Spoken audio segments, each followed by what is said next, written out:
Well, welcome back. Surprise.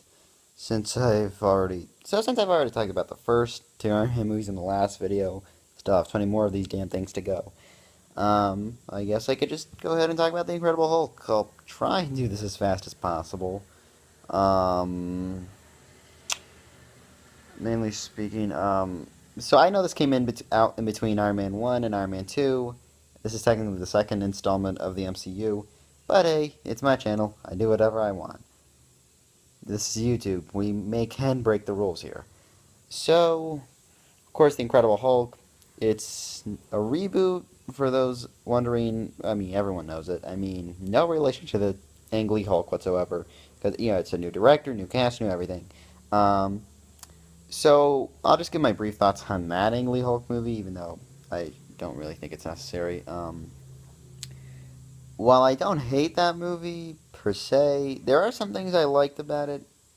I just didn't think it was all that good, and it felt more like a if Terrence Malick made a superhero movie. It's as boring as that thought sounds. It's like you think of Terrence Malick making a superhero movie. It's pointless. It's like pretentious shots of trees and nothingness. So this one is more of a different. It's the same story we've been told. Bruce Banner, gamma radiation, fused in his body, Hulk. We've all seen this. I mean, everyone has either read the comics or seen the original TV series, but we've all heard it a million times. So now I'm gonna be honest. While I do like a lot of the Marvel movies, generally speaking, I like a lot of them. This one is not one of those movies for me, and unfortunately, I don't think it's the best of the MCU. I don't hate it. It's not that I hated it. I think it's miles better than Ang Lee's Hulk movie. Like, this one's more watchable compared to that. It's also shorter. Um, I just don't think it holds a well a candle compared to other Marvel movies you would get later on.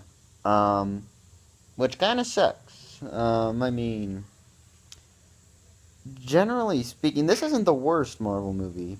That goes to Iron Man 3.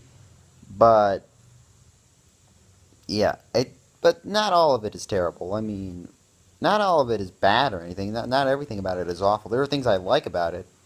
Namely, Edward Norton as Bruce Banner, Liv Tyler as Betty Ross. Those two were the best part of the movie, in my opinion. Some of the action was pretty cool. It's like some of the Hulk action I've always wanted to see for a while. I mean, there was much better Hulk action, but we get Hulk action in this movie compared to the other Ang Lee movie. Um, some of the cinematography is pretty cool. There's some pretty cool shots in this movie, you know, and not specifically like the flare shots. But like, there's one shot with Hulk in silhouetted, and you know what shot I'm talking about.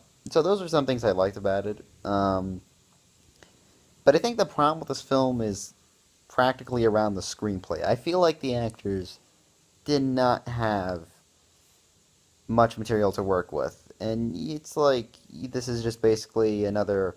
We're just trying to apologize. It's more like Marvel saying we're trying to we're sorry for making that Ang Lee Hulk movie.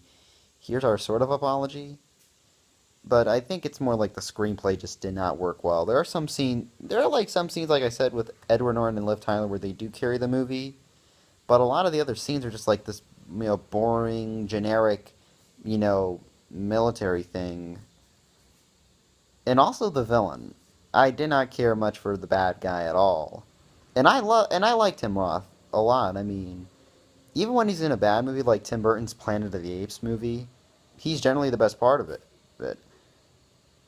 But I feel like even he did not get much material to work with, and it's like, an Abomination I felt was just like forced into the movie because, hey, we need the Hulk to fight someone who's sort of his equal, and yeah. And I feel like maybe they should have let Ross be the bad guy. Now, I don't really read comics that much. I do know that T-Bolt Ross is sort of against the Hulk. But I really wish that, Ross was more of the bad guy in this. I mean, and I wouldn't say transform him into Red Hulk or anything. It's just I felt like they should have made Ross the bad guy, but they had to have Abomination in there somehow, and it's kind of messy. And I feel like Tebow Ross would have been much more better if he was played by Harrison Ford. And don't get me wrong, William Hurt's a great actor, and I mean he's possibly the only cast member of this movie to come back um, in some of the future Marvel movies. But I ultimately felt like the role would have been better played if Harrison Ford was in it. But of course, Harrison Ford couldn't do it because well, he was never considered, and he was doing other things. So yeah, that's kind of the proof of what I say about some Marvel movies is like some of the casting's pretty good, but then some choices you can tell like I would have done that one a little better. You know, I would have put this actor in this role, but he's in this role, so it's fine. But all in all, I just not the worst Marvel movie, but just the not the worst one, just kind of weak. So I'll give it 2 out of 4 stars. It's a solid C. It's pretty forgettable actually. So The Incredible Hulk. Did any of you at least agree with me that it was still better than Ang Lee's Hulk movie? And I will say though, it's not as bad as Iron Man 3. So let me know downstairs in the comments below, and until next time, I guess I'll just go to sleep.